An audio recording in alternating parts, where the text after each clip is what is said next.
விழுந்தவர்கள் எழுந்திருக்கிறது இல்லையோ, வழி தப்பி போனவர்கள் திரும்புகிற. சரி, நீ விழுந்துட்டப்பா, நீ எழும்புறதுக்கு உனக்கு சான்ஸ் நான் கொடுக்கிறேனே, ஆனா நீ எழும்ப மாட்டேங்கிற. நீ படிச்சிருக்கல, நீதிமான் 7 தடம் விழுந்தாலும் எழும்புவான் என்று. அதாவது அக்கிரமத்தின் தண்டனை அக்கிரமம் செய்தும் நமக்கு கிடைக்கலன்னு வைங்களேன், நாம் அதிலிருந்து எழும்புறதுக்கு கர்த்தர் சான்ஸ் தருறாருன்னு அர்த்தம். கிருபை என்பது பாவம் செய்வதற்காக கொடுக்கப்பட்ட லைசன்ஸ் கிடையாது. நீ என்ன பண்ணாலும் கர்த்தர் மன்னிப்பார் என்று கிடையாது. பாவம் பெருகின இடத்துல எதுக்கு கிருபை பெருகுது தெரியுமா? நீ நேத்து வர இந்த தப்ப பண்ண, இனி பண்ணாதப்பா.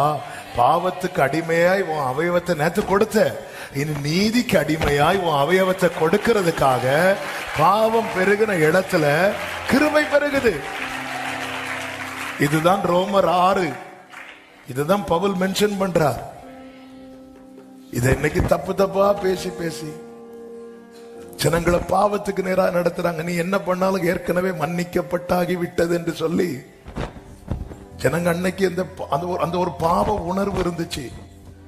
இன்னைக்கு அந்த உணர்வு எல்லாம் தேவையே கிடையாது. இந்த உணர்வே தேவை கிடையாது. எவ்வளவு தப்பு தப்பா ஜனங்களை வழி நடத்தி உணர்வு இல்லாம எப்படிங்க திருந்த முடியும்?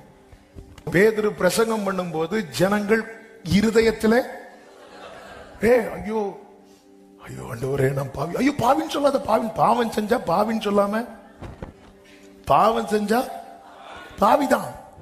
கர்த்தர் என்ன, அந்த கர்த்தர் இந்த லூக்கா 15 சொல்லும் போது இளையகுமாரன் வந்து அப்படித்தானே சொன்னான், உமக்கு முன்பாகவும் வரத்துக்கு விரோதமாகவும் பாவம் செஞ்சேன். அப்படி சொல்லாது, நீ எங்க செஞ்ச அப்படி கேட்டாராப்பா? இல்ல, அவன் அப்படி சொன்ன, அவன் வரும்போதே கிஸ் பண்றார். அது அவருடைய உண்மை, லவ் பண்றார். ஆனா எப்பொழுது அவன் சொன்னானோ அதன் பிறகுதான் அவனுடைய அழுக்கு வஸ்திரம் மாற்றப்படுகிறது. அது நீ பாவின்லாம் சொல்லாத, பாவம் செஞ்சுட்டான், நான் அவர்கிட்ட வாரேப்பா, நான் பாவி ஐயா என்னை தள்ள. எங்க 14 நிருபம் எழுதின பவுல் தீமோத்தேயுக்கு எழுதும் போது சொல்ற பாவிகளில் பிரதான பாவினாகிறான்.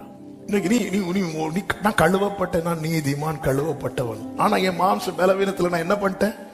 பாவம் செஞ்சுட்டேன். அப்ப நான் அதை உணராம, இல்ல நான் கழுவப்பட்டுட்டேன். உணராமல் நான் எப்படி மனம் வருந்துவேன்? மனம் வருந்தாமல் நான் எப்படி மனம் திருந்துவேன்? தன் பாவங்களை மறைக்கிறவன் வாழ்வு அடைய மாட்டான். அவற்றை அறிக்கை செய்து விட்டு விடுகிறவன் இரக்கம் பெறுவான்.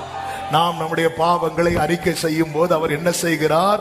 அவருடைய இரத்தத்தினால் நம்மை கழுவி சுத்திகரிக்கிறார்.